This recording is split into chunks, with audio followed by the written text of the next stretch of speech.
फिर अल्लाह इनके अंदर बीमारी दाखिल कर देगा और वो बीमारी जिसकी वजह से सारी यजूज मजूज की कौम मर जाएगी। उसके बाद इनकी जान मुसलमानों की छूट जाएगी। तो ये क़यामत की निशानियों में से एक निशानी है, बहुत बड़ी है, जो अल्लाह ने इसका तज़किरा फरमाया। तो इस सूरत के आखिर में अल्लाह ने दो अजीम बातें भी की हैं। फरमाया कुल लौ कानल बहरु मिदादन लिकलिमाति रब्बी लनफिदल बहर, सारे समंदर इकट्ठे करके स्याही बना लो, दुनिया के दरख्तों को इकट्ठा करके कलमे बना लो, हर शख्स जिन्नो इनसे लिखना शुरू कर दे, तेरे अल्लाह की तारीफ़ और अल्लाह की बात जो है उसे कोई ख़त्म नहीं कर सकता।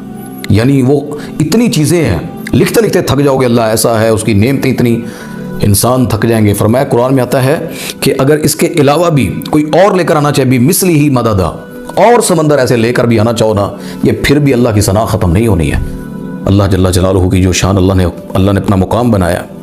तो इससे आगे अल्लाह ताला ने फिर एक और बात की, वो बड़े लोगों के अकीदे पर ज़रब लगेगी। अल्लाह ने कहा कि कुल इन्नमा अना बशरुम मिस्लुकुम यूहा इलैया अन्नमा इलाहुकुम इलाहुन वाहिद, मेरे नबी इनसे कह दें मैं तुम जैसा ही एक बशर हूँ, मेरी तरफ वही की जाती है अल्लाह की तरफ से कि तुम्हारा माबूद सिर्फ एक ही माबूद है। बस जिस शख्स ने अपने रब की मुलाकात की उम्मीद रखी हुई है, उसे चाहिए कि वो नेक अमल करे और अपने रब की इबादत में किसी को शरीक ना ठहराए। रब्बी ही अहदा, किसी को भी, वो दरबारों पर हो, वो औलिया हो, दुआओं के हों, वसीले हो, किसी भी चीज़ को अल्लाह पसंद नहीं करता। अल्लाह अपनी वहदानियत के अंदर जितना गैरतमंद है ना, अपनी तौहीद में, वो किसी और चीज़ में नहीं। हर गुनाह माफ़ कर देगा, शिरक माफ़ नहीं करेगा अल्लाह। और नबी पाक सल्लल्लाहु अलैहि वसल्लम को यहाँ जो हमारी लड़ाई चलती है, नबी नूर है, कोई बशर कह देते गुस्ताख है नबी दा। अल्लाह खुद कह रहे हैं कुरान में, कहें अना बशरुम मिस्लुकुम, कहें मेरे नबी इनसे कि मैं आप जैसा इंसान हूँ। लेकिन उसका मतलब ये नहीं आप जैसा ये हम रहते हैं, गुनाहगार है, गलतियाँ, बाद अज़ खुदा बुजुर्ग तो ही किस्सा है मुख्तसर। अल्लाह के बाद जिसका अल्लाह मुकाम है हमारे नबी सल्लल्लाहु अलैहि वसल्लम का है, वो हमारी तरह नहीं है, उनकी ज़िंदगी अलग है, लेकिन थे इंसान, खाते थे, पीते थे, बेटियां थी उनकी, उनके भूख लगती, उन्हें खून निकला था उहद के मैदान में। जिब्राइल अलैहिस्सलाम नूर है, ना औलाद है, ना बेटे हैं, ना बेटियां, ना खाते हैं, ना पीते हैं। नूर ने सजदा किया बशर को, जो नूरी कहता है वो तो नबी की शान कम कर रहा है, नूरियों ने सजदा किया बशर को। तो ये मेरे भाई बात समझने वाली जो इन आयात में अल्लाह ताला ने सूरत कहफ के आखिर में समझाई है, ये भी आप पढ़ें तो इंशाल्लाह फ़ायदा होगा। इससे आगे सूरत मरियम है, अल्लाहु अकबर। मरियम ईसा अलैहिस्सलाम की वालदा का नाम है। इस ख़ानदान पर पहले भी एक सूरत है, मैंने इस पर पहले आल इमरान सूरत में जो आपके सामने रखी थी। तो ये जो है ना ख़ानदान, ये अल्लाह ने वाक़यात बयान करने की वजह क्या थी? सहाबा मक्की दौर के दरमियानी दौर में थे, 5-6 नबवी का दौर था, यानी नबूवत का 5वां और 6ठा साल था।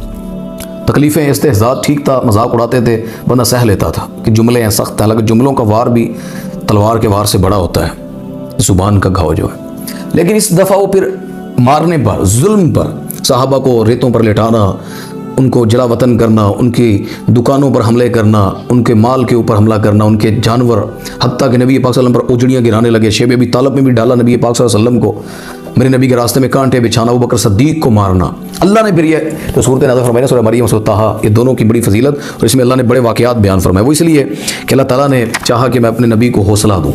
और सबसे बड़ी बात जो सूरत मरियम की है ना, सहाबा हिजरत कर रहे थे हबशा, कोई बात ही नहीं थी दलील, वो ईसाई हैं, ईसाइयों के मुकाबिल क्या कहते हैं। अल्लाह ने ये सूरत देकर तैयारी करवाई हबशा की हिजरत की, यानी वहाँ ईसाइयों ने सवाल करने थे। तो ये पहले जो लोग गए थे, वो अव्वलन जो हिजरत करने वाले वो 12 मर्द थे और 4 ख़वातीन थी। चंद महीनों के अंदर कुरैश से, मक्का से निकलते निकलते लोग जो थे ना, वो 82 यानी मर्द थे, 82, और इसके साथ 18 औरतें शामिल हुई, ये 100 लोग थे। तो ये लोग जब वहाँ पर गए और उन्होंने रिहाइश इख्तियार की, कुरैश के लोगों में खलबली मच गई, पागल हो गए, कहते यार साढ़े घर चों एक एक बंदा, चाचा, मामा, अब्बा, ये कौन कहाँ चले गए।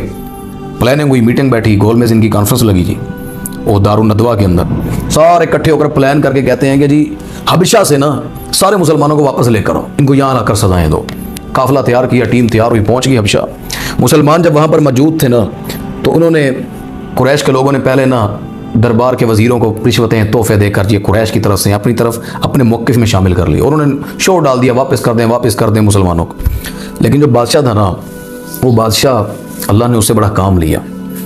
मैं तो समझता हूँ कि वो रहता जिंदा तो शायद इस्लाम पर आ जाता। तो नजाशी ने ना कहा ऐसे नहीं फैसला करूँगा, बुलाओ इन मुसलमानों को। मुसलमानों को बुलाया गया, तो उसने कहा ये क्या लड़ाई है। पर मैं कि ये हमें अपने दीन पर रखना चाहते हैं, हम एक पैगम्बर आया, हम उस पर ईमान लाते हैं, हमारा इनसे स्टाइल नहीं मिलता, ये जिन चीज़ों की इबादत करते हैं हम उनकी नहीं करते, तो ईसाई भी नहीं करते बुतों की।